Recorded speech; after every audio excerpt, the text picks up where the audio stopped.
The well that had sustained the village of Merridale for 300 years became a monument to death in the spring of 1635. That's where it started, not with the first cough or the first black mark on someone's skin, but with the water that no longer tasted of minerals and earth. It tasted of something else, something that lingered on the tongue long after you'd swallowed, a metallic bitterness that reminded the villagers of copper left too long in rain. Some said it was poison. Others whispered that the well itself had died, that it had been sick for years and was finally showing its symptoms. Before we continue, if you'd like to join me for more stories like this, feel free to subscribe. I share a new one every day, and if you don't mind, leave a comment and tell me where you're listening from and what time it is for you right now. I love seeing how far these stories travel. Margaret Thorne was the first to notice. She'd been drawing water from Merridale's well since she was 7 years old, 53 years of mornings, spent lowering the bucket, hand over hand on the rope that had become as familiar to her as her own heartbeat. She knew the weight of the water in winter when it felt heavier, the way it moved in summer when the heat made the stones around the well shiver like something alive. She knew the sound it made when the bucket hit bottom, a particular splash that was somehow both welcoming and lonely, a confirmation that the water was still there, still willing to give. On the morning of March 14th, she noticed immediately. The bucket came up lighter than usual, and when she poured it into her pail, the smell stopped her where she stood. Not foul exactly, not rotting. Something closer to medicine, the kind the physician from Ashton had brought when her husband died. Something chemical and wrong and artificial, in a way that water had no right to be. She stood there for a long time, the pail heavy in her hands, her breath making small clouds in the cool morning air. Behind her, the village was waking up. She could hear the Blackwell's rooster, the sound of Mrs. Chen calling to her daughter, the creak of shutters being opened. Normal sounds. The world being normal, and in her hands, water that wasn't. Margaret was not a woman prone to panic. She had lived through the great frost of 1618, when the Thames had frozen so solid that people had driven carts across it and built temporary shops on the ice. She had survived the fire of 1623, when half the cottages on the eastern side of the village had burned, and she had helped carry water, ironically water from this same well, to help contain the blaze. She had given birth to 5 children and buried 2 of them before they reached their 3rd year. She had attended her mother's deathbed during the sweating sickness of 1629.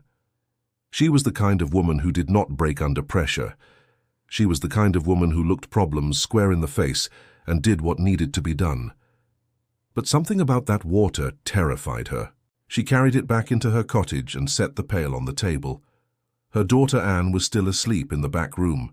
Anne, who was 26 now, and should have been married but wasn't, because the young man she'd been promised to had died in the wool factory accident 2 years prior.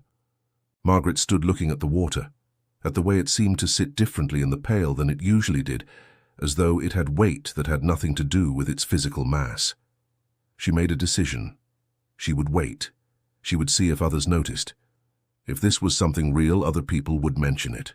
If it was just her, if her aging senses were finally failing her, then no harm would come from keeping quiet. She had learned long ago that a woman's observations about subtle wrongness were often dismissed as the anxious noticing of an aging mind, and she had also learned that being right about such things rarely brought any reward. So she waited. By afternoon she was vindicated and horrified in equal measure. Mrs. Eleanor Finch had collapsed in the marketplace while buying bread. She had simply stopped mid-stride, as though the motion of walking had suddenly become impossible, and had crumpled to the ground like a puppet with its strings cut. The physician from Ashton was visiting that day, fortunately, and he'd examined her on the spot, right there in the marketplace with a small crowd gathering.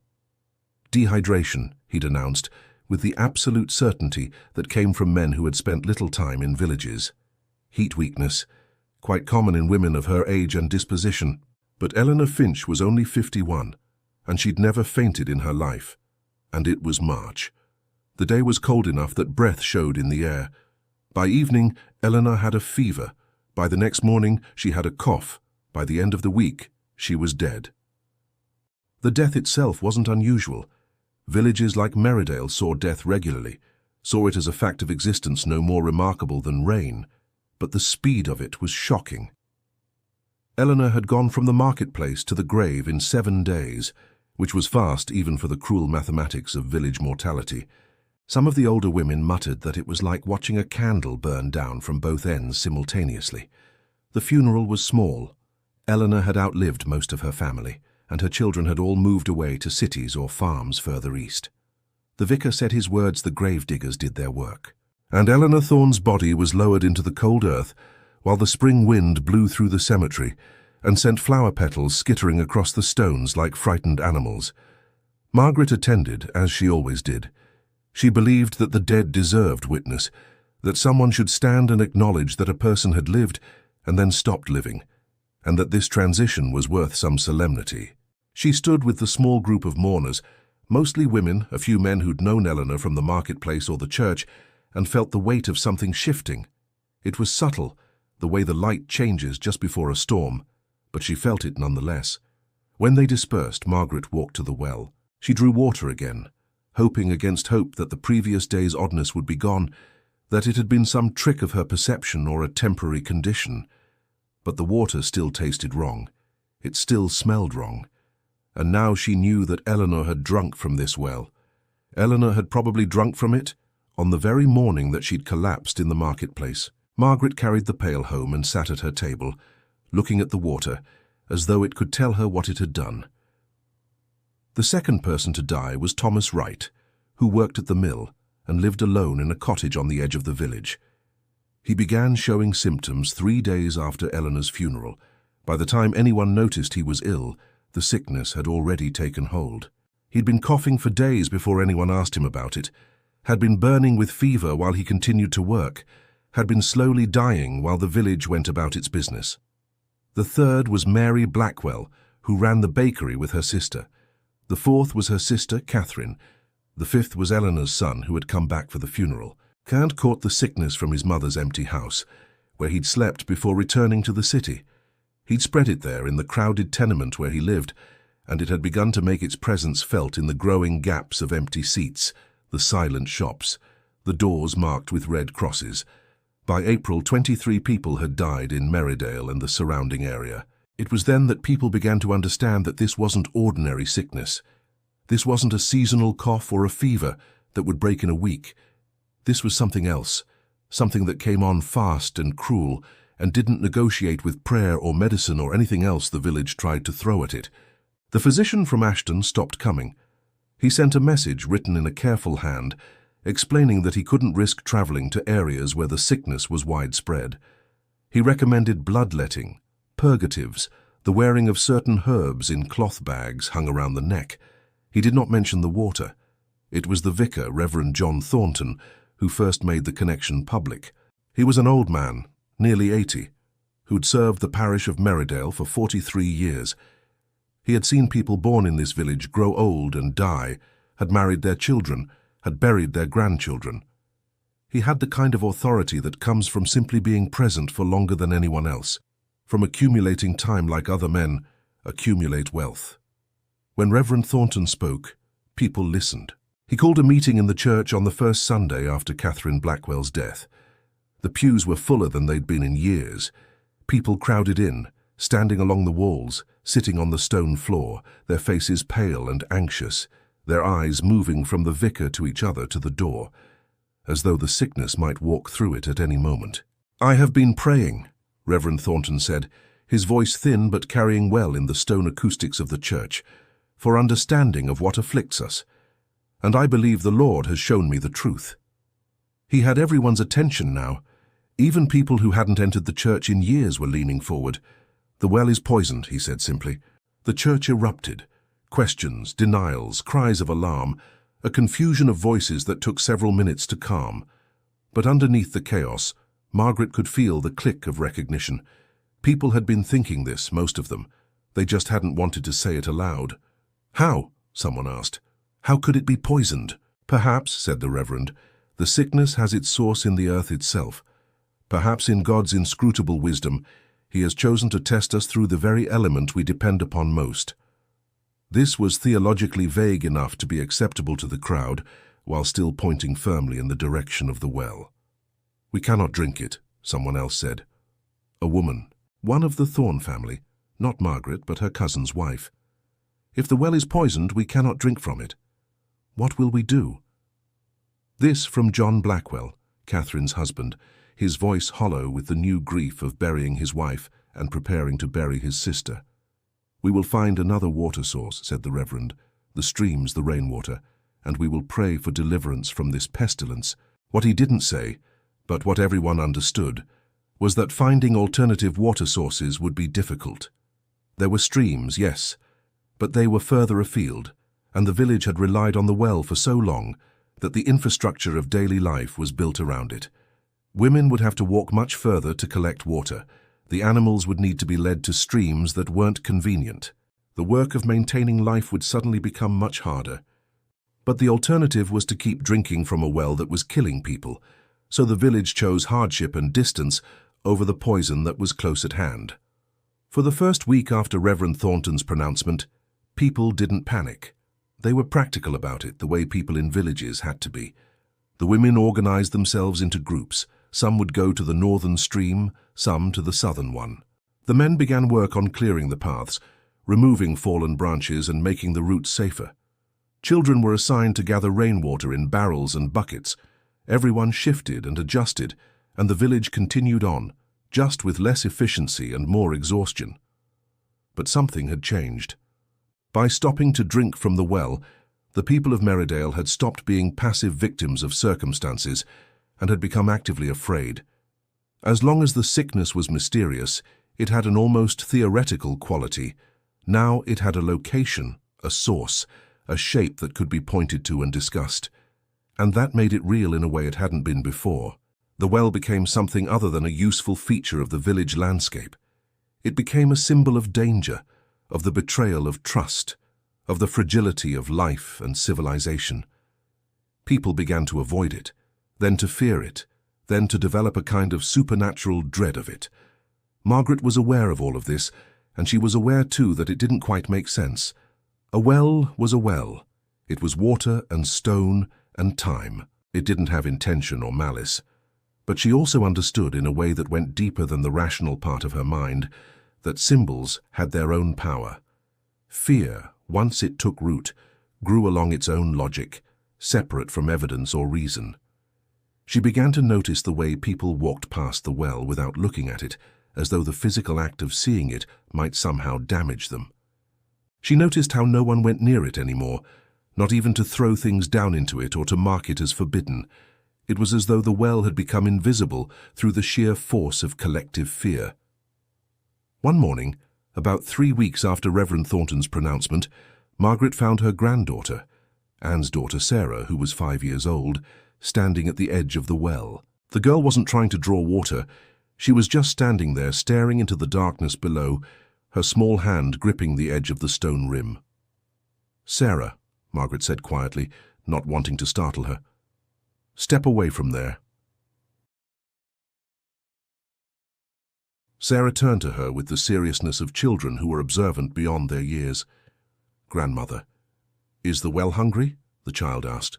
Margaret felt something cold move through her chest. "No, sweet, the well isn't hungry. The water is sick," Sarah said. "Mama said it's a bad spirit in the water. That's why people are dying." "Your mother," Margaret said carefully, "shouldn't speak of such things where you can hear them. Is it true?" Sarah's eyes were large and dark and very serious. "Is there a spirit in the well?" Margaret reached out and took her granddaughter's hand, pulling her gently away from the well. She wasn't going to lie to the child, but she wasn't going to confirm Anne's fears either. Instead, she said the thing that old women have always said to frightened young people: "Come away from there, I need help gathering rainwater." But even as she led Sarah away, she could feel the question hanging in the air between them. Is there a spirit in the well? And if not a spirit, what? What was the actual thing that lived in that water now? The actual thing that had killed 23 people and left the village transformed into a place of careful fear. The deaths continued, though they began to slow as people stopped drinking from the well. By May, the sickness had established a pattern. People would begin to feel ill. A slight fever, a cough, nothing that seemed immediately serious. They would try to continue their lives, and then, somewhere between 3 days and 2 weeks later, they would be dead. The variations were slight. Some people died more slowly, lingering for days with a fever that just wouldn't break, their bodies beginning to deteriorate from the inside out. Others seemed to die suddenly, almost as though their bodies simply gave up, as though the will to continue had been taken from them. The physician from Ashton in his letters suggested that it was plague. Not the Great Plague. The population of Merridale was too small and the deaths had been spread out too much, but something related to it, some minor cousin of that old pestilence that still haunted the folklore and nightmares of the English countryside. Plague meant quarantine. Plague meant fear beyond fear, because plague meant that entire families might be wiped out, that entire villages might be reduced to empty streets and empty graves. Plague meant the kind of death that had no dignity and no mercy. People began to leave. First just a few, the people who had relatives in other villages or who thought they could make it in the cities. But as word spread about what was happening in Merridale, the exodus grew. The wheelwright packed his family onto a cart and drove south. The cloth merchant closed his shop and moved his inventory to a warehouse in Ashton. Even some of the servants and hired hands who lived in the village moved on, not wanting to stay in a place where death was such an intimate neighbor. The village began to feel like a painting of itself, rather than a real place. The streets were quieter. There were fewer people in the marketplace. The cloth-dyeing vats sat unused. The mill fell silent for days at a time, then started up again with reduced workers. It was as though Merridale was slowly being erased, or was slowly erasing itself. Anne came to Margaret one afternoon in late May, her face set in the determination that came from making a difficult decision. "I want to take Sarah and move to the city," she said without preamble, "to my cousin's house. They have room, and she's written to say we'd be welcome. I want to leave before the summer comes. I don't want to stay here." Margaret set down the turnips she was chopping. "Do you think moving will help?" "I think staying here will kill her," Anne said bluntly. "Or me, or both of us. I think this village is dying, Mother, and I don't want to die with it." The thing that Margaret wanted to say was that they were already connected to Merridale, that running away wouldn't change that death had a way of following you if it wanted you. But she didn't say that, because it was both true and unhelpful, and because she understood that her daughter needed to do this thing, needed to believe that there was somewhere safer, even if the safety was mostly psychological. "All right," Margaret said instead, "I'll help you prepare." "You should come," Anne said quietly. "You should come with us. Leave this place behind." Margaret looked at her daughter, this woman she had carried and nurtured and raised, and she felt the weight of her own age settle more heavily on her shoulders. She was 70 years old. She had lived in Merridale for her entire life. Her parents had lived here. Her grandparents had lived here. Her bones were connected to this place in a way that running wouldn't resolve. "I'm staying," she said. "Mother—" "I'm staying," Margaret repeated. "But you go. Take Sarah and go to the city. Find your cousin. Find safety if you can find it." Anne wanted to argue. Margaret could see it in her face, the way her mouth tightened and her eyes grew bright with unshed tears. But she also understood on some level that her mother had made a decision that wasn't going to be changed by argument. And perhaps that understanding was what made her stop, what made her simply nod and leave the kitchen to begin packing. Anne and Sarah left on a Tuesday in early June. Margaret walked with them to the edge of the village, carrying a small bag of bread and cheese and the last good apples from the winter stores. It was a warm day, the sky a pure blue that seemed almost mocking in its beauty. On such a day it was hard to believe that anything was wrong. It was hard to believe that death was anything other than a theoretical concept. At the boundary marker, the old oak tree where the village's authority ended and the wider world began, Margaret embraced her daughter. She held Sarah close, breathing in the smell of her granddaughter's hair, trying to imprint this moment on her memory in case she never saw them again. "You'll be all right," Anne said, and it wasn't a question. "I'll be all right," Margaret confirmed, though she wasn't sure either of them believed it. They stood together for a moment longer, and then Anne gently drew away and took Sarah's hand. The child looked back once, waving at Margaret with the open, unself-conscious way that children did, and then they turned and headed down the road toward Ashton and the coach that would take them further south toward the city and whatever life awaited them there.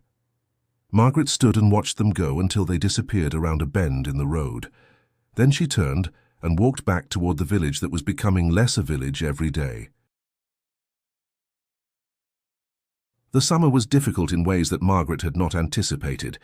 It wasn't just that the village was emptying, it was that the ones who remained began to change, began to take on a different character. The normal human kindnesses began to corrode. People who had been neighbors for decades began to avoid each other.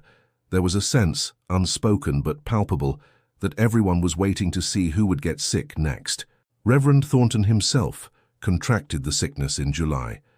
He had refused to stop drinking from alternative water sources, had actually begun to drink from the well deliberately, in a gesture of faith or defiance or suicidal ideation. No one was quite sure. He lasted 5 days after the fever began. He was found in his bedroom, already too weak to rise when the housekeeper came to bring him water. They carried him to the church and prepared his body there, and the funeral service was brief, conducted by a traveling vicar from 3 villages over, who stood at a distance and hurried through the words as though they were contagious. With Reverend Thornton's death, something else shifted. He had been the authority in the village, the spiritual, and in many ways the civic center around which everything else orbited. His death meant that there was now no one to interpret events for people, no one to say what was happening or why. Into this vacuum of interpretation, fear moved like smoke. Theories began to circulate. Some people said the sickness was punishment for some collective sin, though no one could agree on what that sin might be. Others said it was witchcraft, that someone in the village had brought a curse upon them. And still others, particularly as the summer heat deepened and more people died, began to whisper about darker things, about the well as a living thing, an entity that had consciousness and intention. Margaret heard these theories and said nothing. She was old enough to understand that fear created its own narratives, and that you couldn't argue someone out of a narrative that had the weight of multiple tellings behind it. All you could do was live your life as a counter-argument. She continued to gather water from the streams.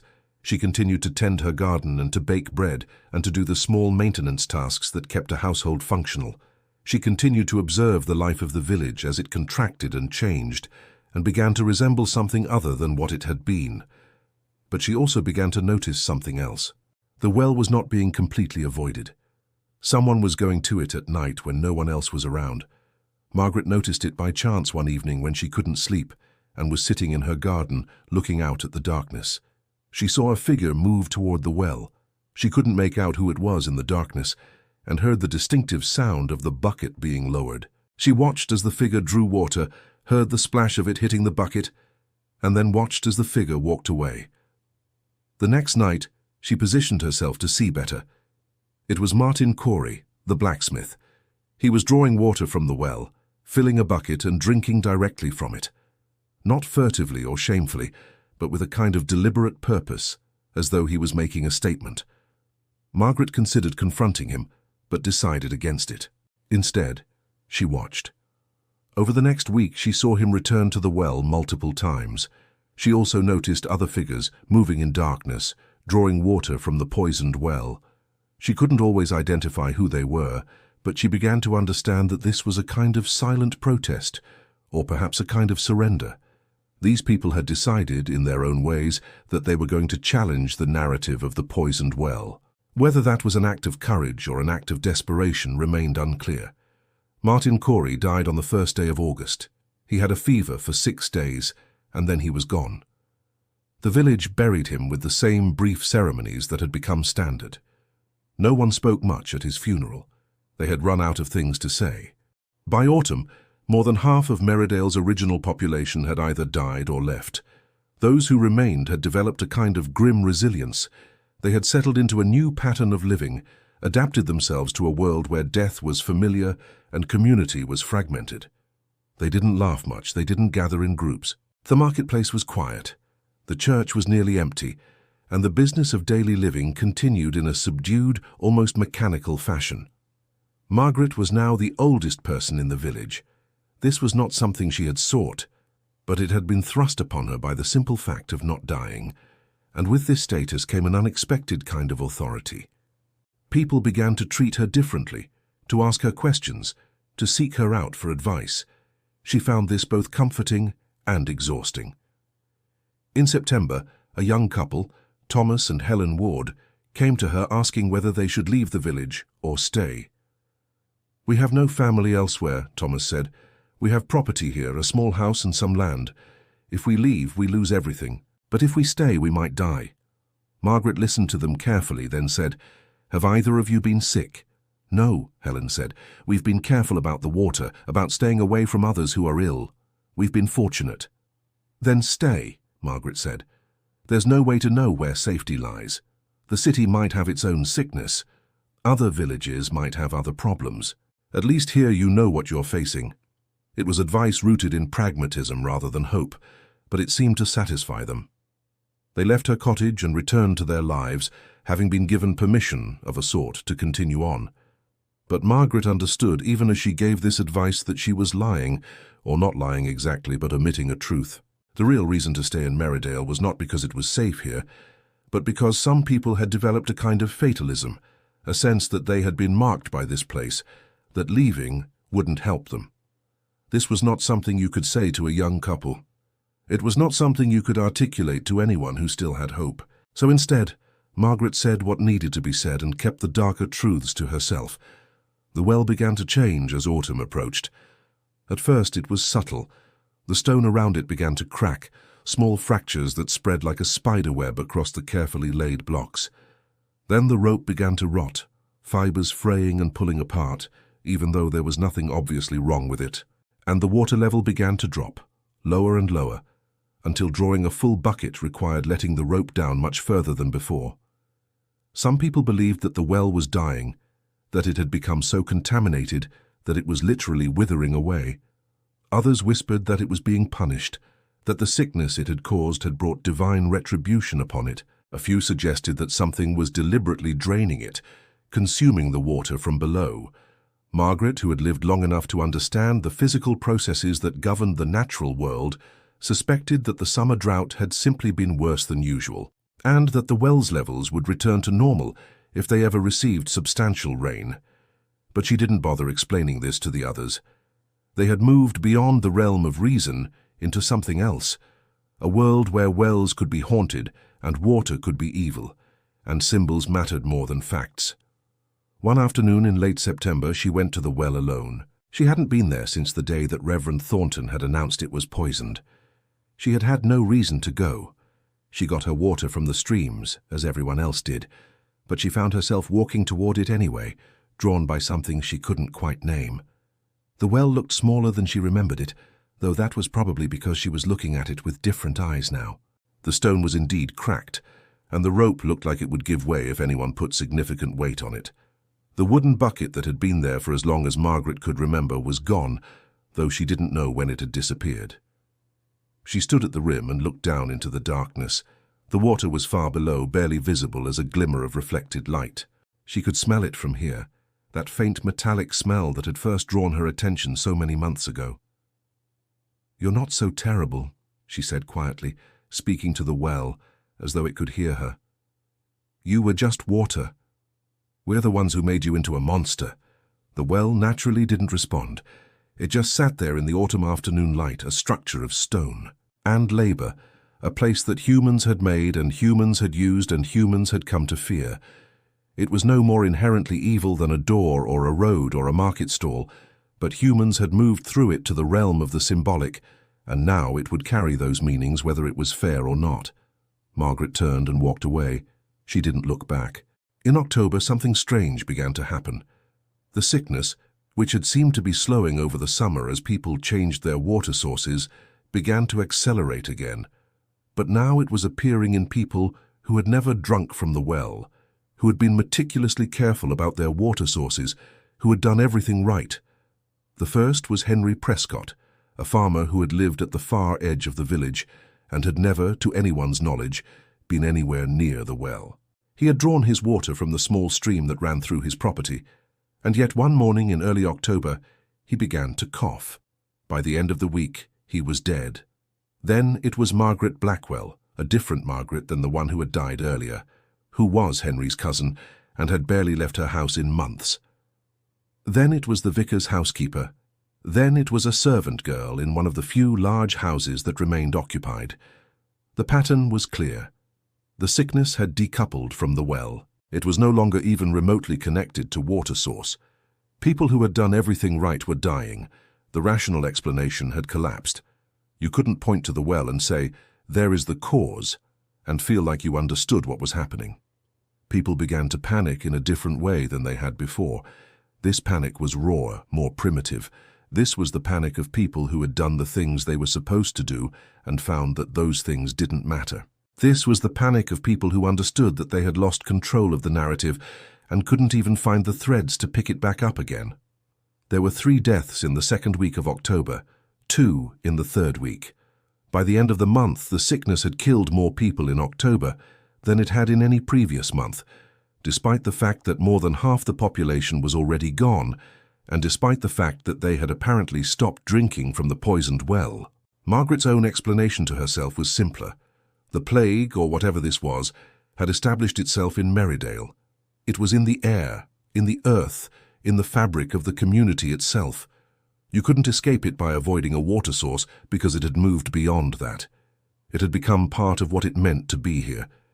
She began to prepare for her own death as autumn deepened into early winter. Not in a melodramatic way, not with any particular sense of timing, simply with the understanding that it would come and that when it did she wanted her affairs in order. She wrote out a will, leaving her small possessions to Anne, carefully documenting where the money she had saved was hidden. She organized her herbs and remedies so that whoever might inherit them would understand how to use them. She cleaned her house thoroughly, the way you were supposed to before death arrived. Then she waited. The waiting was the hardest part, harder than the physical symptoms when they finally came. It was hardest in the quiet hours of the morning when she woke before dawn and lay in her bed in the darkness, listening to the sounds of the house settling around her, wondering if today would be the day. It was hardest when she woke without symptoms and had to release the breath she'd been holding, understanding that another day of uncertainty stretched before her. By November, the village was almost completely empty. Of the roughly 200 people who had lived in Merridale at the beginning of the year, perhaps 20 remained. The vicar who had declared the well poisoned was dead. Most of the families who had worked the land for generations had either died or fled. The church had been taken over by a traveling priest who came once a month and said mass to a congregation that kept shrinking. Margaret rarely left her cottage anymore. She didn't need to, since her closest friends were either dead or gone, and there was no longer a real community to participate in. Instead, she sat in her kitchen and did small tasks, mending clothes that would never be worn again, processing vegetables that she grew less and less efficiently, tending a fire that seemed to consume more fuel as the weather grew cold. She thought a great deal during this time.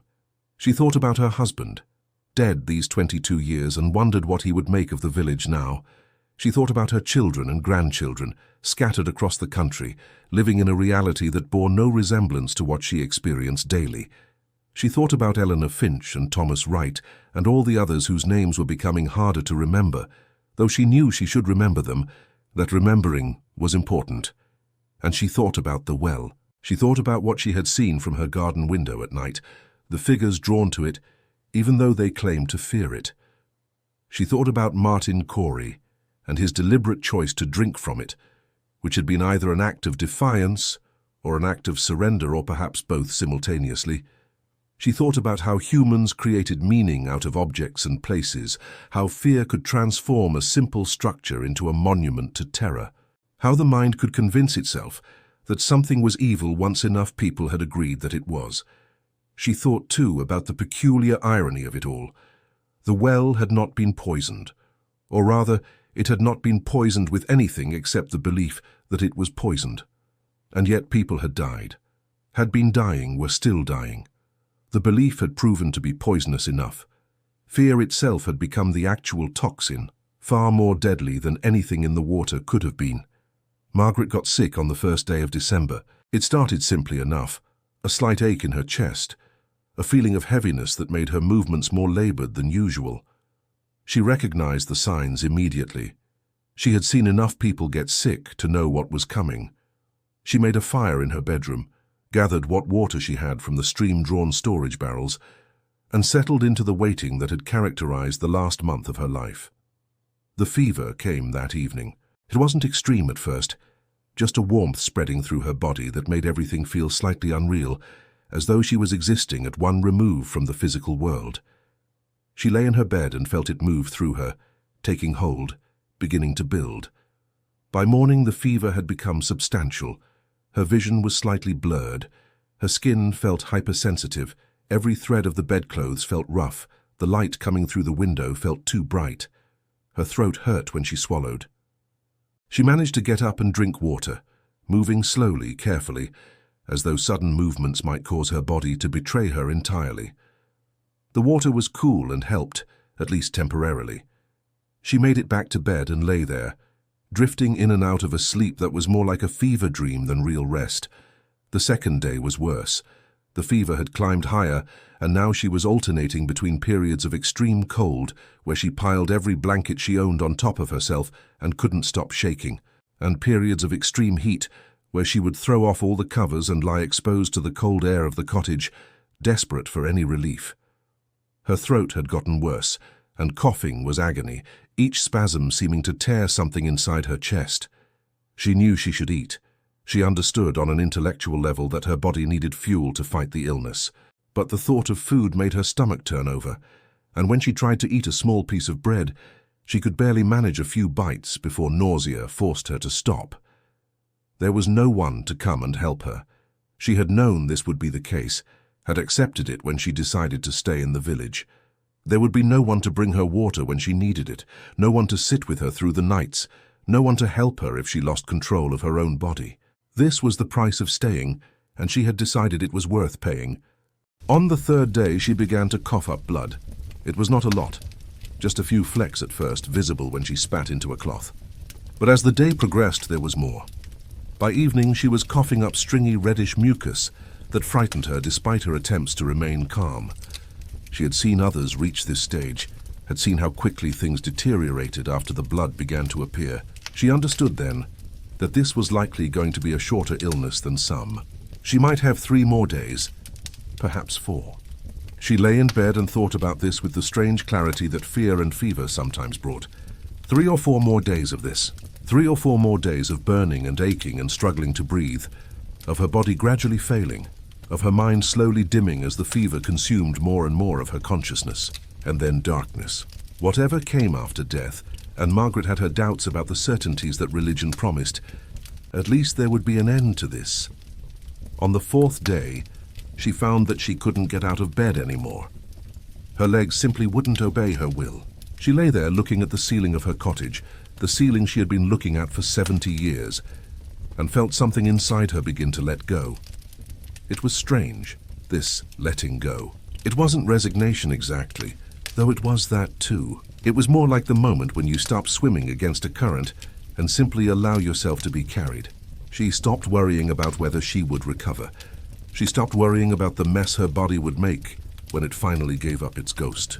She stopped worrying about Anne and Sarah, scattered in the city, living their lives with no knowledge that their connection to the world was being severed at this very moment.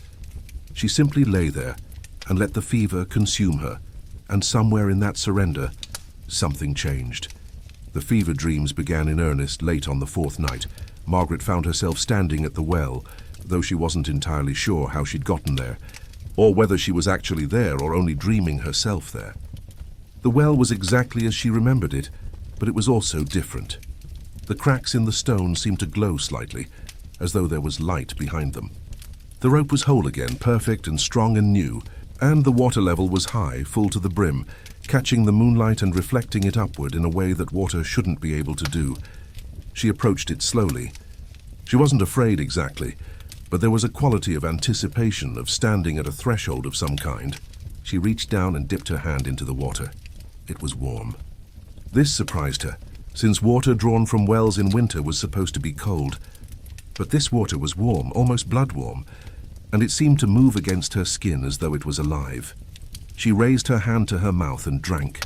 The water tasted of everything, of the spring that fed the well, of minerals and earth and deep, cold places.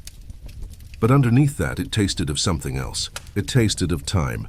It tasted of all the thousands of people who had drawn water from this well over the centuries. All the women who had come with their buckets to fill them.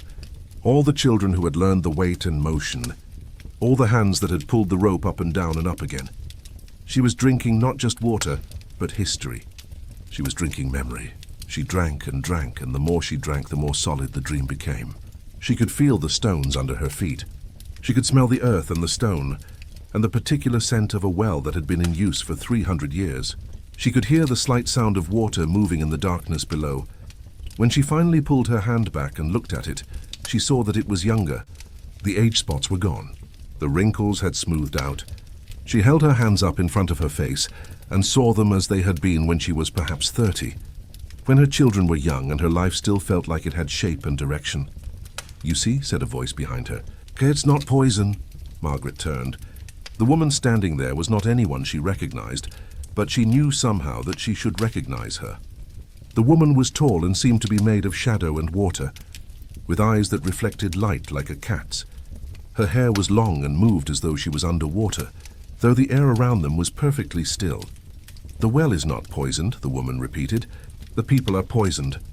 They poisoned themselves with their fear. They decided the water was evil, and so it became evil to them. They infected the well with their belief, and the belief became a kind of poison." "Are you the well?" Margaret asked. The woman smiled, and her smile was sad and kind and infinitely old. "I'm not the well. I'm what the well has become through all those people. I'm the memory of it. I'm the record of everyone who has drawn water here and brought their hopes and fears and daily lives to this place. I'm the accumulation of time." "Am I dead?" Margaret asked. "Does it matter?" The woman replied. "You're here. You're drinking water that tastes like 300 years of human existence. You're standing at a threshold. Whether you call that death or something else, the fact of it doesn't change." Margaret looked down at her young hands, at the way they seemed to shimmer in the moonlight. She looked at the well, at its perfect wholeness, at the rope that would never fray and the stone that would never crack. She understood then that she had left her cottage behind. Her fever-bound body was still there, still lying in bed, still burning with the sickness that had taken so many others. But this part of her, the part that was Margaret Thorne, the accumulated consciousness of 70 years, this part had come here. "Why?" she asked. "Why did you show me this? Why not let me die without knowing?" "Because you stayed," said the water woman. "While everyone else left or died, you stayed. You stayed and bore witness. You stayed and remembered. You stayed and tried to understand rather than simply fear. For that you deserve to see the truth." Margaret wanted to ask more questions, but she found that the dream was beginning to dissolve. The well was becoming less distinct. The water woman was fading, and she could feel something pulling her back toward the cottage and the fever, and her body that was slowly releasing its grip on life. She woke to find that it was morning, grey and cold, the light of November coming through her window. Her fever had broken, though she was so weak that she could barely lift her head. Her sheets were soaked with sweat. Her body ached as though she had been beaten. But the fever was gone. Margaret lay there for a long time, simply breathing, understanding that something fundamental had changed. She was not dead, but she was not the same as she had been before the fever either. For the next week she recovered slowly. It took her 3 days to be able to get out of bed without collapsing. It took her 5 to be able to walk to the kitchen and prepare food for herself. It took her the full week to understand that she was going to live. This fact filled her with a peculiar mixture of emotions. There was relief, certainly, and gratitude of a kind, though she wasn't entirely sure whom to direct that gratitude toward. There was also something like disappointment, or perhaps resignation. She had been ready to go. She had made peace with the idea of her own death, and now she would have to continue living in a village that was dying, in a body that had proven remarkably resilient, even in the face of an illness that had killed dozens. But there was also something else. There was a sense of having been given something, a vision, an understanding, a connection to something larger than herself. The dream, if it had been a dream, had left an impression on her that didn't fade with waking. She could still taste the water, as it had tasted in that liminal space between sleeping and waking. She could still see the face of the water woman, though it was becoming harder to describe it to herself with each passing day. By December, Margaret was well enough to walk through the village. The exercise was necessary. Her muscles had atrophied from a week of fever and illness, and she needed to rebuild her strength. So she walked slowly at first and then with increasing confidence through the streets of Merridale. The village had changed significantly since her illness. More houses had been shut up, their doors marked to indicate that they were empty or that death had visited them. The marketplace was completely abandoned, the stalls broken down or left to rot. The mill was still, silent except for the wind that moved through its empty spaces. It was like walking through a ghost town, or perhaps a memory of a town that had once been real. She walked to the well one morning near the end of the month. She had not been there since her fever dream, and she was curious to see whether it was as she remembered it, or whether her recollection had been colored by fever and hallucination. It was just a well. The stone was cracked, the rope was frayed, and the water level was low. There was nothing mystical about it, nothing that suggested that it contained the accumulated memory of 300 years, or the conscious presence of any kind of entity. It was simply a well-aged and somewhat damaged, but fundamentally mundane. And yet, looking at it, Margaret could still feel the echo of the dream. She could still remember the taste of that water, the warmth of it, the sense of drinking history. Whether it had been a dream or a fever hallucination, or something more substantial, it had changed her relationship to this object. She no longer saw it as a source of poison or fear. She saw it simply as a well, a structure that people had made and used and come to fear, but which had no inherent evil in it. She approached the edge and looked down. The water was barely visible in the darkness below. She reached out and was about to lower the frayed rope when a voice stopped her. "Don't." Margaret turned to see Mrs. Ellen Foster emerging from between two houses. Ellen was one of the few other survivors, a woman who had lost her entire family to the sickness and who had stayed, like Margaret, for reasons that had never been entirely clear. She looked like a ghost herself, hollow-eyed and skeletal. "Don't draw from it?" Margaret asked. "Don't have anything to do with it," Ellen said. She was walking closer, her movements jerky and urgent. "It's not water, Margaret. Not anymore. It's something else. It's learned to take the shape of water, but it's not water. It's death in a different form." Margaret looked at her old friend and felt a sadness settle over her. She understood that Ellen had not recovered from her illness, at least not in the way that mattered. Her body had lived, but her mind had been damaged in some way, had been left with a fragile hold on reality. "It's just water, Ellen," Margaret said gently. "No," Ellen said fiercely. "No, it's not. It learned from us. It learned fear from us, and fear became a kind of consciousness, and now it exists in that water, and it waits for people to drink, and it pulls them down. I can feel it.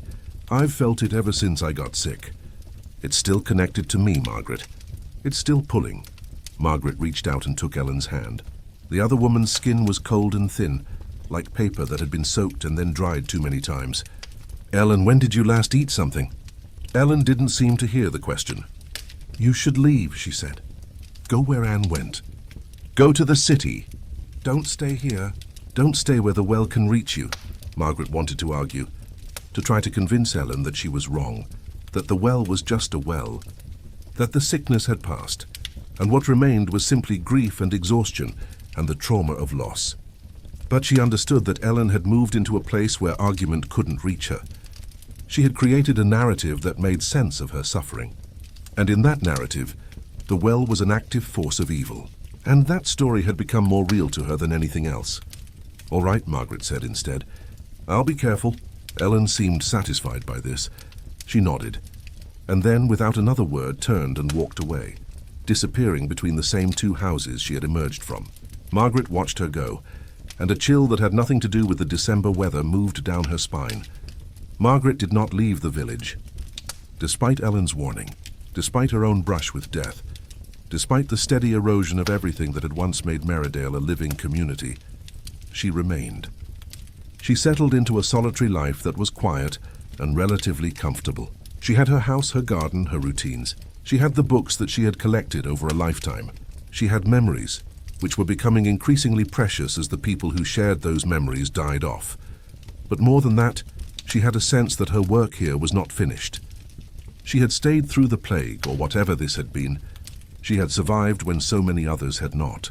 She had drunk from the well in her dream, if not in her waking life, and she had understood something about it. She felt in a way that she couldn't quite articulate that she was supposed to be here, that her role was to bear witness, to remember, to be the repository of the story of what had happened. So she stayed. The village continued to decay around her throughout the winter. The few remaining survivors gradually dwindled as the cold came, and the sickness returned sporadically, like a predator that had learned the terrain and knew how to move through it.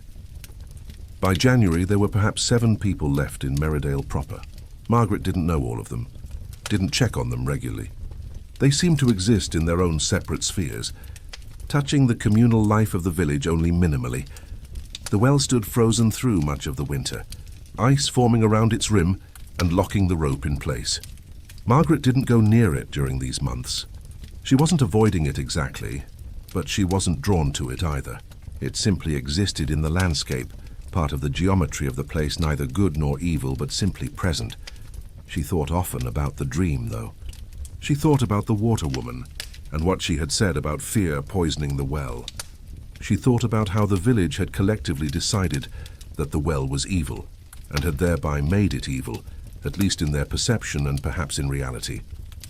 She thought about whether fear could actually change the nature of something, or whether people simply saw differently once they were afraid.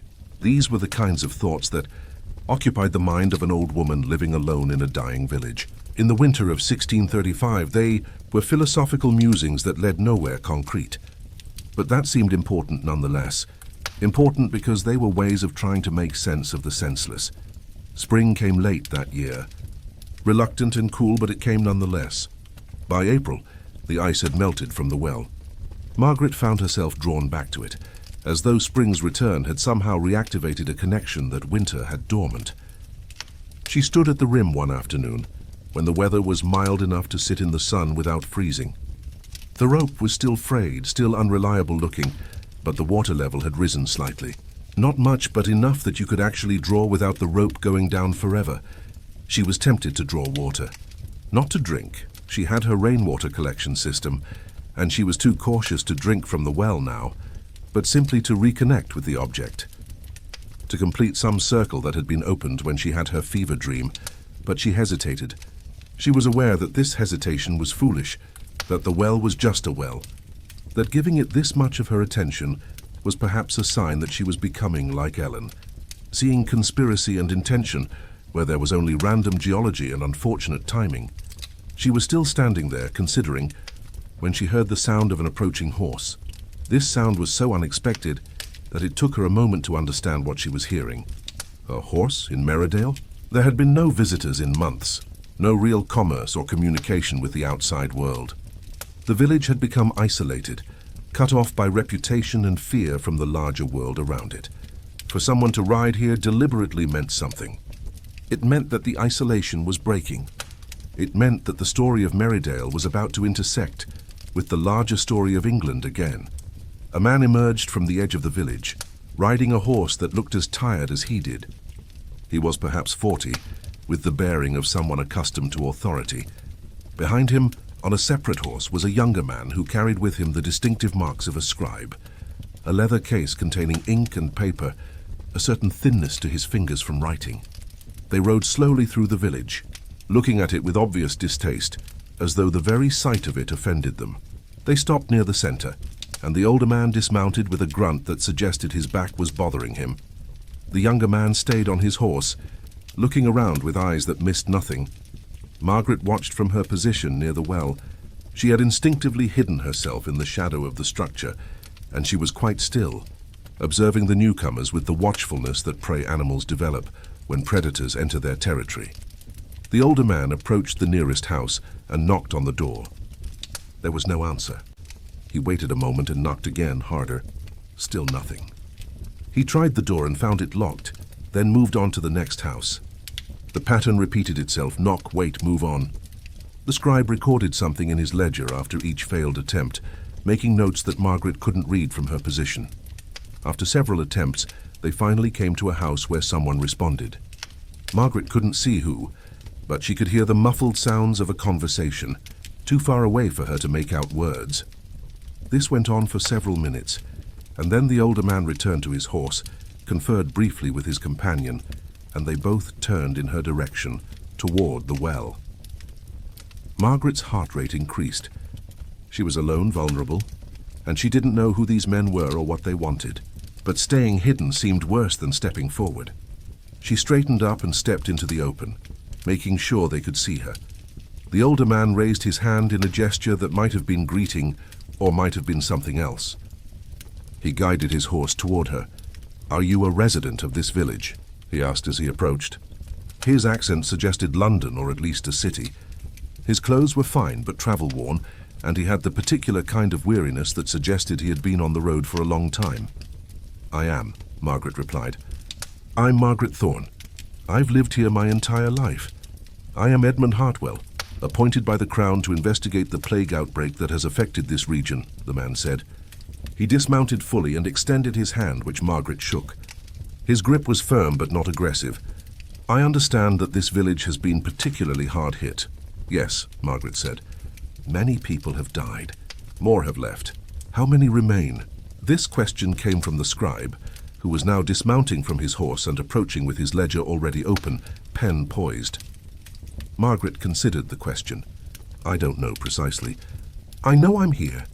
There are perhaps 5 or 6 others, but they keep to themselves. I don't have exact counts." "Over how many months has the death occurred?" the scribe asked, pen moving rapidly across his paper. "It started in March," Margaret said. "The deaths were concentrated in March through May. Then it slowed in summer and early autumn, only to accelerate again in late October and November. It's been sporadic since then. There haven't been deaths in the past month as far as I know." "And the villagers believe the source to be the well?" Edmund asked, turning to look at the structure behind Margaret. "The vicar declared it so," Margaret said, "and many people believed him. They stopped drawing from it and began using streams and rainwater instead. But people continued to die," Edmund said. "It wasn't a question. Yes, after October, people continued to die despite the fact that they were no longer drawing from the well. That's when people understood that the sickness wasn't only in the water, or that it had spread beyond it." Edmund and the scribe exchanged a look that Margaret couldn't quite interpret. The older man walked to the well and looked down into it, peering into the darkness below. He then turned to examine the rope, the stones, the overall structure. "It looks quite old," he said. "It is," Margaret confirmed. 300 years at least, possibly longer. It's been serving the village for all of living memory. And before the outbreak, there were no problems with the water. No unusual tastes or smells." Margaret thought about whether to tell him about her own initial observations. She decided that honesty was the better course. "I noticed a peculiar taste and smell a few days before the first deaths," she said. "Nothing I could easily describe, but it seemed wrong to me. By the time the vicar had declared it poisoned, many people had already noticed the same thing." Edmund looked at her carefully, as though assessing her reliability as a witness. "Come," he said finally, "show me. You have the most detailed knowledge of this village. Walk with me and explain what happened." And so Margaret found herself becoming the unofficial guide and historian of Merridale's plague year. She took Edmund and his scribe through the village, pointing out houses where people had died, telling them the stories of individuals when she could, giving them the basic facts of dates and timing and patterns when she couldn't. It took the better part of the afternoon. Edmund asked detailed questions, and his scribe recorded everything, his pen moving in steady, efficient strokes across page after page of his ledger. They visited the graveyards where Edmund counted the new markers, rough stone slabs that had been set up in the past year. They visited the church, where Edmund examined the register and studied the deaths that the previous vicar had recorded. By the time they finished, the sun was beginning to set, painting the village in shades of gold and red that made even the decay look almost beautiful. "You've been very helpful," Edmund said, as they walked back toward the center of the village. "This is useful information. Our understanding of these plague outbreaks is still developing. Each outbreak is unique in its characteristics and its progression. The information you've provided will help the Crown better understand what happened here and whether there are ways to prevent similar outbreaks in the future." "Did you find out what caused it?" Margaret asked. "Was it something in the well?" Edmund was quiet for a moment, When he spoke, it was with the careful precision of someone choosing words that wouldn't quite commit to a definitive answer. "The well may have played a role in the initial transmission," he said. "Wells are often sources of contamination. Dead animals, seepage from nearby sources. It's possible that something did contaminate this well, causing the initial outbreak. Once the outbreak was underway, standard transmission routes, air, direct contact, contaminated food, would have spread the disease through the village. By the time most people stopped drawing from the well, the disease had already established itself in the population. So the well wasn't poisoned?" Margaret asked. "It wasn't evil." Edmund looked at her oddly. "Evil? No, madam. It was dirty. It was a source of disease. But evil is not a property of water or stone. It's a human concept. What was evil was the conditions that allowed for contamination. Poor sanitation, lack of access to clean water, high population density. The well was simply an unfortunate conduit." This answer satisfied some part of Margaret, but not all. She understood that Edmund was speaking as a man of science, of rational categories, and measurable cause and effect. But she also understood that there was something that his framework couldn't quite capture, the way that fear had become real, the way that meaning had accumulated around the well until it became something more than just a source of water. Edmund and his scribe stayed in Merridale for 3 days. They conducted interviews with the surviving villagers, though from what Margaret could gather, most of these interviews were brief and unhelpful. The remaining survivors had mostly moved into their own separate realities, and they had little to offer in terms of useful information. On the morning of their departure, Edmund came to Margaret's cottage. She had just finished her morning routine and was preparing to begin work on her garden when he knocked on the door. "I wanted to thank you personally," he said when she opened it. "Your information has been invaluable. It's rare to find someone who remained in a plague area and who is also able to think clearly about what happened. Most people retreat into fear or superstition or denial. You've maintained a kind of objectivity that I found impressive." "I'm not sure if I've maintained objectivity," Margaret said. "I had my own fears. I had my own strange beliefs about what was happening here. But I tried to observe carefully and I tried to remember. I suppose that's a kind of objectivity, even if it's not a perfect one." Edmund smiled slightly. "It's more than most people manage. I wonder..." He trailed off as though considering whether to say something. "I wonder if you've considered leaving this place. Merridale is dying. There's not much future here. You could come to London, contribute to our work studying these disease outbreaks. Your mind is clearly capable of understanding the larger patterns." Margaret was touched by the offer, and for a moment she considered it seriously. A new life in London, work that was meaningful and constructive, an escape from this isolated, dying village. It was tempting, but even as she considered it, she knew she would refuse. Her roots in Merridale were too deep, and there was something she still needed to do here, some completion of a process that she couldn't quite articulate. She had survived the plague for a reason, and that reason was bound up with this place. "Thank you," she said, "but I'll stay. This is my home. Even now, even as it dies, this is where I belong." Edmund nodded as though he had expected this answer. "I thought you might say that. I hope you'll be all right then. I'll ensure that the Crown is aware of the true nature of what happened here. Merridale will not be remembered as a place of evil or contamination. It will be remembered as a village that was unfortunate, and as a place where a careful observer documented one of many outbreaks of disease that test the resilience of our kingdom." He extended his hand, and Margaret shook it. They didn't say anything more. There was nothing more that needed to be said. She watched from her doorway as Edmund and his scribe packed their horses and rode out of the village. They didn't look back. Within an hour they were gone, and the village returned to its quiet, dying state. After Edmund's departure, something shifted in Margaret. The visit from the outside world had opened a window onto a larger context, and now she understood that Merridale's story was not just a local tragedy, but part of a larger pattern. Plague was sweeping across England and beyond. Villages like Merridale were small data points in a much larger catastrophe. This should have made her feel smaller, less important. Instead, it somehow made her feel more important. She was a keeper of history. She was a record of something that mattered. She began to write.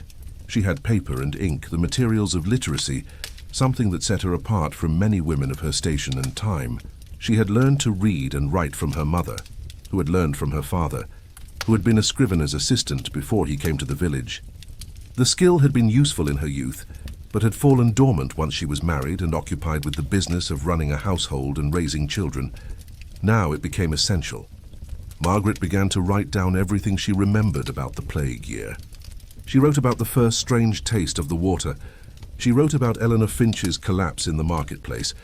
She wrote about the spreading fear, the exodus of villagers, the slow death of community. She wrote about the well and the way it had become transformed from a practical structure into a symbol of evil and fear. She wrote about her own illness and the strange dream that had come from her fever. She wrote for hours each day, filling page after page with her careful hand. She was not a natural writer. Her hand cramped, her grammar was imperfect by London standards, her pacing was sometimes awkward. But she wrote with clarity and precision, trying to capture not just events, but the emotional reality of living through them, the way that fear had infiltrated every moment and every relationship. As she wrote, she found that her own relationship to what had happened was changing. The events that had seemed overwhelming at the time began to develop a kind of coherence when seen from a distance and arranged in narrative form. She began to understand not just what had happened, but why it had happened, in a way that went beyond Edmund's rational epidemiology. She began to see that the plague had not been an aberration in the life of the village, but a revelation of something that had always been true about human communities, their fundamental fragility, their dependence on shared belief, the way that meaning could be created and destroyed with terrifying speed. By the summer, she had filled 3 notebooks with her account. She knew that these notebooks would probably never reach anyone, that they might simply moulder in her cottage after she died and be discovered decades later, read by someone who might not even understand the significance of what they were reading. But that didn't matter. The act of writing itself was what was important. The act of bearing witness, the act of creating a record. In July, Margaret received a visitor. It was a young woman, perhaps 25, who appeared at her door in the early morning without warning. She was dressed in the clothes of a servant, but she carried herself with a kind of dignity that suggested she might have been more than that. She was clearly exhausted, having traveled hard, and her eyes were red-rimmed from crying or lack of sleep or both. "Are you Margaret Thorne?" the woman asked. "I am," Margaret replied, already knowing that this visitor must be connected to her past, to one of her children or grandchildren, in some way. "I'm Jane," the woman said. "I was sent by your daughter Anne. She received a letter from the man who visited Merridale, Edmund Hartwell. He wrote to her about you, about how you had remained in the village and helped him with his investigation. She was distressed. She thought you were dead. She's been grieving you for months." Margaret felt something break open in her chest. She had known that Anne would worry, would assume the worst. But she had also assumed that her daughter would eventually come to terms with her presumed death, would move on with her life. The idea that Anne had been actively grieving, that she had not simply accepted her mother's fate, was somehow more painful than Margaret had anticipated. "Come in," Margaret said, stepping aside. "You need to rest. You need food and water. Tell me everything." Jane stumbled into the cottage and almost immediately sat down heavily in one of the kitchen chairs, as though her legs simply wouldn't support her anymore. Margaret moved quickly to prepare food. Bread, cheese, dried fruit, a pot of water heated over the fire. She set it in front of Jane, who ate with the urgent focus of someone who had been rationing their nutrition for several days. As Jane ate, she told her story. Anne had indeed received Edmund Hartwell's letter. It had arrived in November, months after the actual events it described, and in it, Edmund had mentioned Margaret by name, had described her as the last conscientious resident of Merridale, a woman of admirable clarity and fortitude in the face of hardship. The letter had mentioned nothing about Margaret's current status, and Anne had misunderstood it. She had read it as a retrospective account, and had assumed that if Edmund was describing her mother in such terms, he must be doing so because Margaret was no longer alive. Grief had struck her with sudden force, the delayed grief of someone who has been holding on to hope for months and now has to accept what she's been refusing to accept. "She's been devastated," Jane said, speaking around mouthfuls of bread. "She asked me to come here. to find you if you were truly gone, to understand what happened. She needed to know the whole story. And if there was a chance you were alive, she wanted that too. But I think she'd already decided you weren't. I am alive, Margaret said. I had the sickness just like many others, but I recovered. I don't know why. I'm old. I had no particular advantages, but I recovered and I stayed. She'll be so grateful, Jane said. I need to get word back to her immediately. She needs to know. You only just arrived, Margaret said. You're exhausted. Rest first. Leave tomorrow. In the meantime, I'll write a letter that you can take back to her. That night, Margaret wrote to Anne for the first time since her daughter had left Merridale in the spring. She wrote about surviving the plague, about her decision to stay, about how the village had changed, and what she had learned. She wrote carefully, trying to convey not just information, but also her love, her understanding of why Anne had needed to leave, her acceptance of the distance between them. She also wrote about the notebooks, about the account she had been creating. She wrote, I'm writing all of this down, not for fame or recognition, but because I believe that what happened here matters. It matters that Eleanor Finch died, that Thomas Wright died, that so many people did. It matters that they lived. It matters that Merridale changed. And it matters that someone was here to see it and understand it and remember it. That someone is me. And when I'm gone, these notebooks will remain. Perhaps they'll be found and read. Perhaps they'll simply rot away with everything else in this village. Either way, I have done what I needed to do. I have borne witness. She sealed the letter and gave it to Jane, along with a smaller notebook. The first one, which contained the most complete account of the early plague months. Give these to Anne, Margaret said. Tell her that I love her, and that I understand why she left. Tell her that I'm all right, that I found a kind of peace here even in the midst of all of this. Tell her that I'm proud of her for surviving, for building a new life, and tell her not to grieve. Tell her that grief is for those who haven't resolved things, and I've resolved what needed to be resolved. Jane left the next morning, riding south on a fresh horse that Margaret had acquired through a complicated series of arrangements with one of the remaining villagers. Margaret watched her go, feeling the connection to her daughter stretching out like a thread across the distance, fragile but real. The knowledge that Anne knew she was alive, that her daughter was no longer grief-stricken, but instead relieved and grateful, brought a subtle but profound shift in Margaret's internal state. She had not realized how much the thought of Anne's grief had weighed on her, how much she had been carrying the burden of being the cause of her daughter's pain. With that weight lifted, she felt lighter, as though she had been released from something.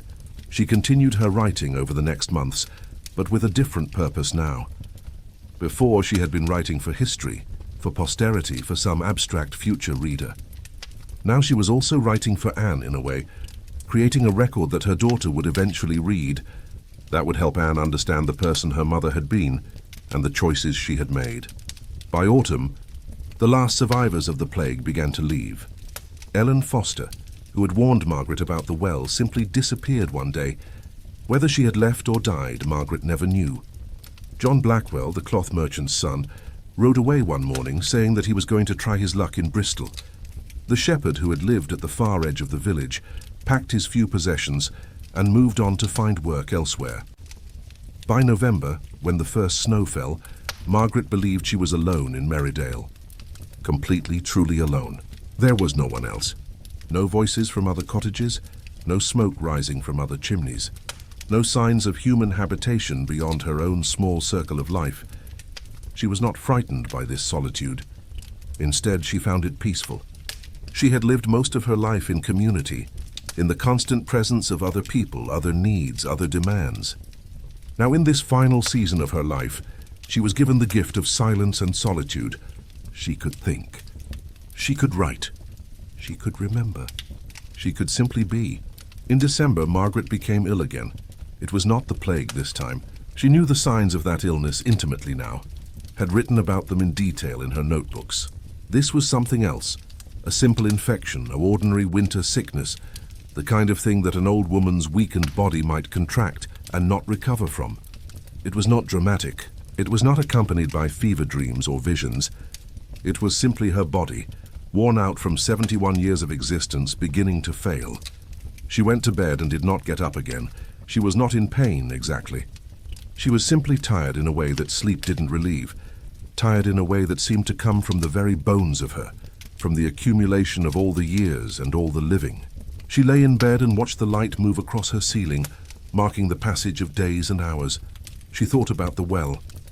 She thought about the water woman, and whether that had been a dream or a visitation. She thought about whether she would see that figure again in whatever came after. She thought about whether there was anything after, whether death was simply a cessation of consciousness, or whether something continued, some essential Margaret that would go on, transformed into something other. She didn't know the answer to any of these questions, and she found that she was all right with not knowing. On the 8th day of her final illness, she had a visitor, though she almost didn't recognize him. It was a young man, perhaps 30, with her own family's features written into his face.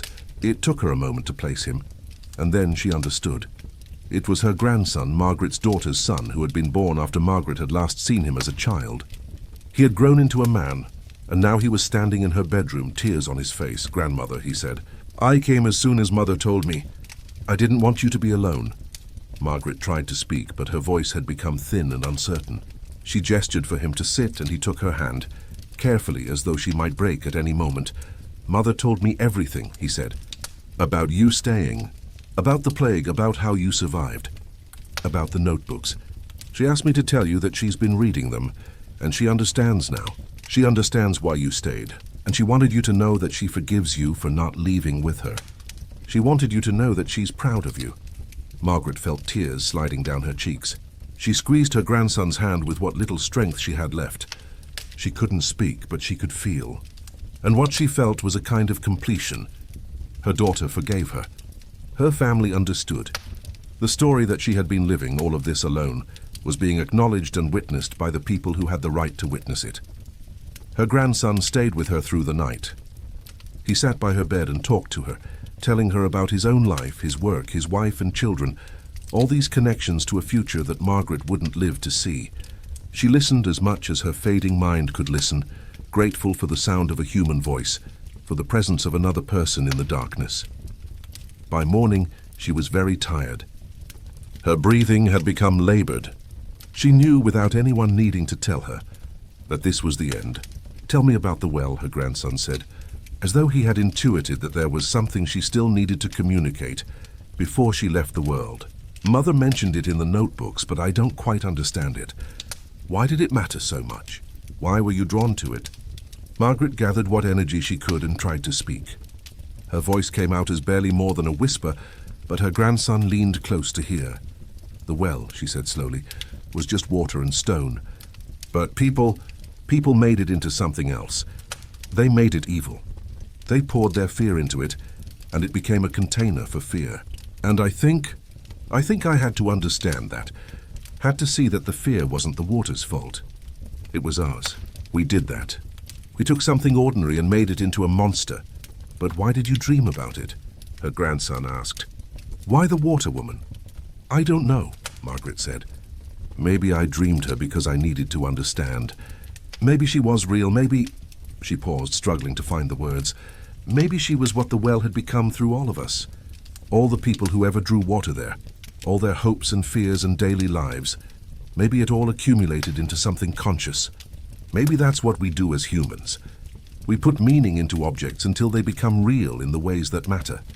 Her grandson was quiet for a moment, thinking about this.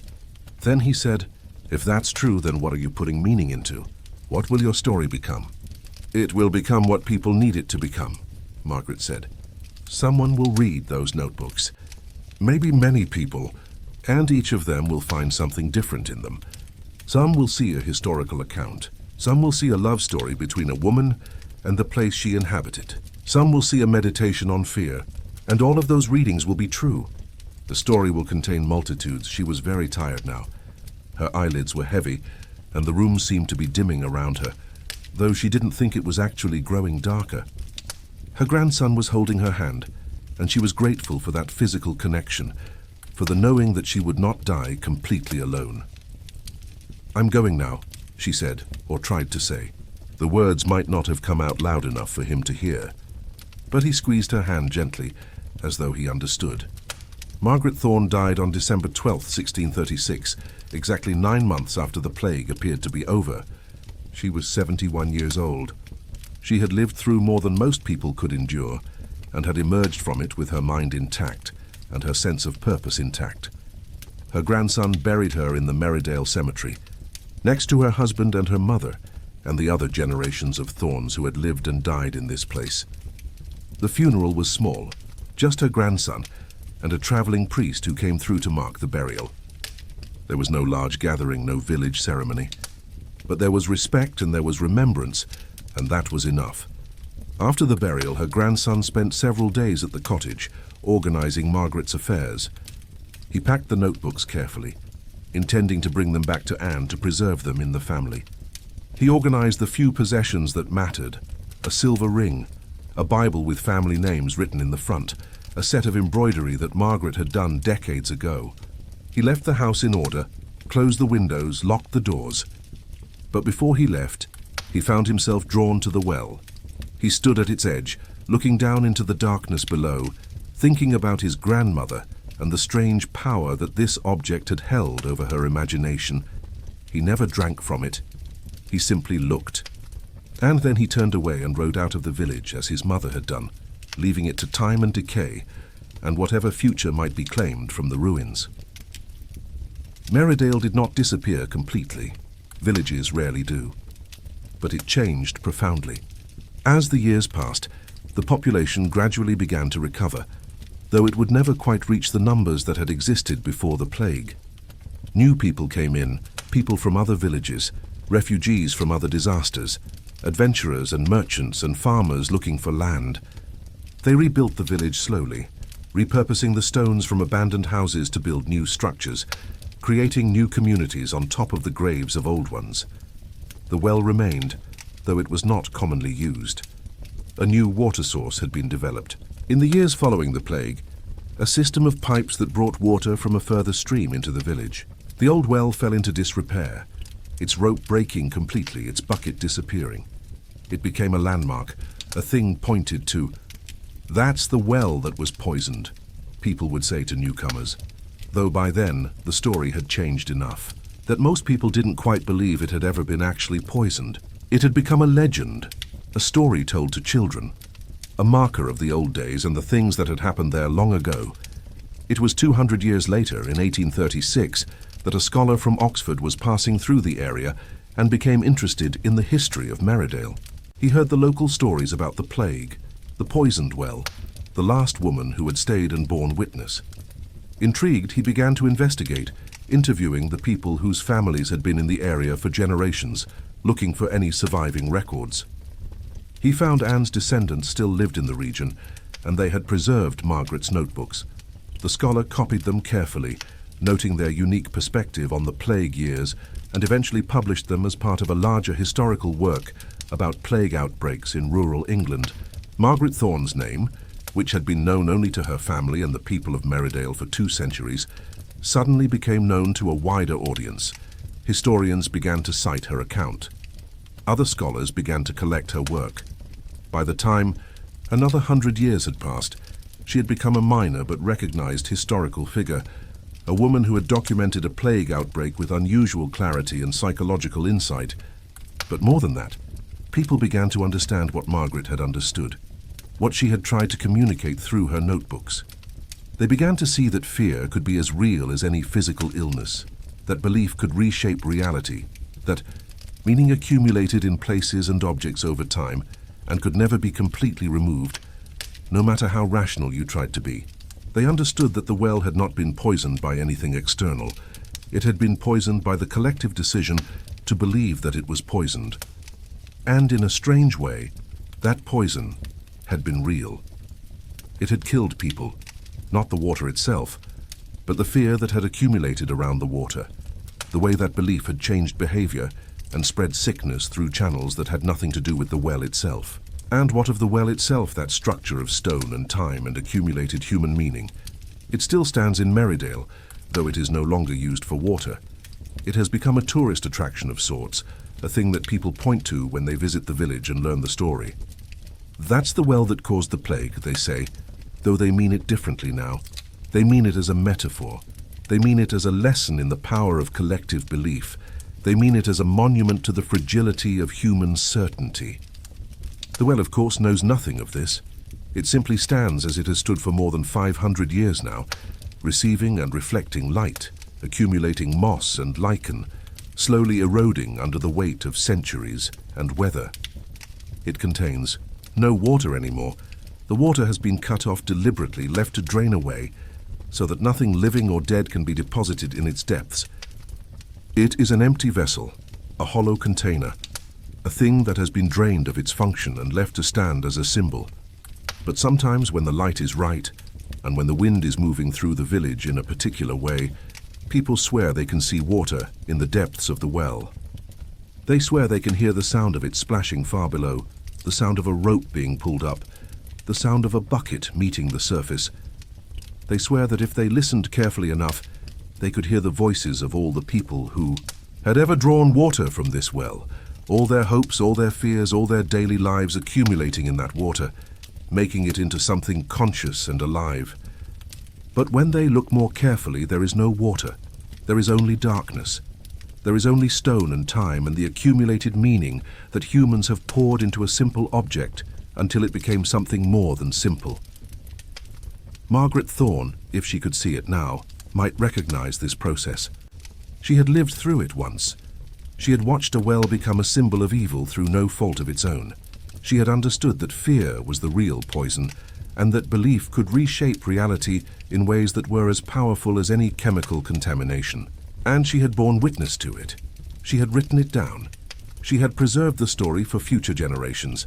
She had ensured that what happened in Merridale would not be forgotten or misunderstood, but would be remembered and studied and learned from, at least by some people, in some way. That was her gift. That was her legacy. Not just the notebooks, though those were important, but the understanding that she had passed on, the understanding that reality is more fragile than we like to admit, that meaning is something we create. Collectively, that fear can be as deadly as any plague, and that bearing witness to these truths is a worthy way to spend a life, even when that life is lived in isolation, in a dying village, next to a well that has become a monument to terror and time. In the present day, more than 380 years after Margaret Thorne stood at the edge of that well for the last time, historians and psychologists still study her notebooks. They find in them not just a historical record, but a kind of psychological insight that seems ahead of its time. They see in her observations about collective fear and shared meaning something that speaks to their own modern understanding of how beliefs shape reality, how narratives become powerful, how symbols accumulate meaning over time. Some scholars have argued that Margaret was describing something like a mass psychogenic illness, a phenomenon where belief and fear can actually cause physical symptoms and spread throughout a population almost like a contagion. Others have suggested that she was describing something even more complex, something that involved the actual contamination of the well, but filtered through the distorting lens of fear and superstition, creating something that was partly real and partly psychological, and indistinguishable from one another once it began to spread. But Margaret herself would probably have resisted all of these frameworks. She would have said that it doesn't matter which it was. The point is not whether the well was actually poisoned, or whether people poisoned it with their belief. The point is that something happened, something that changed the village forever, something that killed people and scattered families and transformed an entire community. And the point is that she was there to see it, to understand it, to write it down, to bear witness. That is what Margaret left behind. Not answers, but a kind of testimony, a record of what it was like to live through something transformative and terrible. A documentation of how fear moves through a community, how symbols become real, how meaning accumulates in places and objects until they contain more than their physical substance, and the well remains. It still stands in Merridale, empty and drained, a monument to plague and fear and the strange alchemy by which humans transform the ordinary into the symbolic. Some visitors to Merridale still leave flowers at the base of the well, not out of religious devotion, but as a kind of acknowledgement. They leave them for the people who died. They leave them for Margaret, who stayed. They leave them for the community that was shattered and never quite rebuilt. They leave them because it seems important to mark the place, to recognize that something happened here that mattered. The flowers fade within days, killed by the wind and weather. But more are left. The cycle continues. The well remains. The story remains. And Margaret remains. Her words preserved in notebooks and then in published books and then in the shared cultural memory of people who have read her story and understood something of themselves in it. She had wanted to bear witness. She had wanted to create a record. She had wanted the world to know that what happened in Merridale mattered. In the end, she got her wish. Not in the way she might have expected, not during her lifetime, but in the slow accumulation of attention and reading and understanding. Her voice has been preserved. Her testimony has been heard. Her story has become part of history, and somewhere in whatever space exists beyond death, perhaps Margaret knows this. Perhaps there is a part of consciousness that continues, that can recognize when it has been heard and understood and remembered. Perhaps she knows that her granddaughter's daughter's daughter is reading her notebooks, trying to understand what it means to bear witness, trying to understand what she was trying to say about fear and meaning, and the strange power of places and symbols. Or perhaps there is no continuation, no consciousness beyond death, and Margaret simply ceased to exist when she died, and all that remains is her words, the physical trace of her having lived. Either way, the words remain. The story persists, and the well stands, empty and full at the same time, containing everything that humans have poured into it across 3 centuries or more. That is the legacy of Margaret Thorne. That is the shadow on the well, not the shadow of poison or disease, but the shadow of all the fear and meaning that accumulated there, that became real through belief, that changed the village and scattered its people, and created a moment in history that scholars and readers would still be studying centuries later. And perhaps that is enough.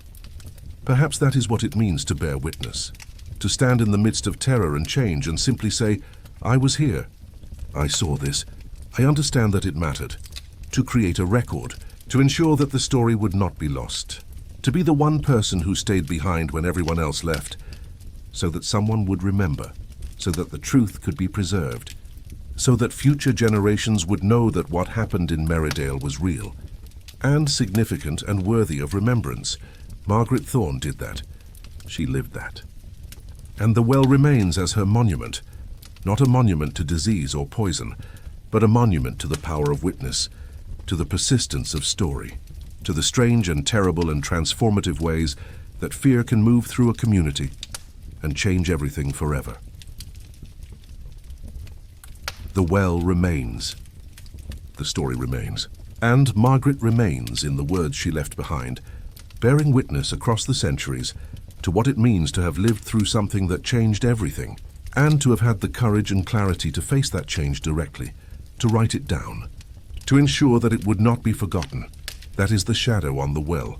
That is what lingers 3 centuries later, in the quiet village of Merridale, in the empty structure of stone and memory, in the books that still circulate, in the notebooks that are still read, in the minds of everyone who has ever wondered what it would be like to be the last person in a place, to be the one left behind to bear witness, to be the voice that speaks across centuries to future generations saying, I was here. This mattered, remember.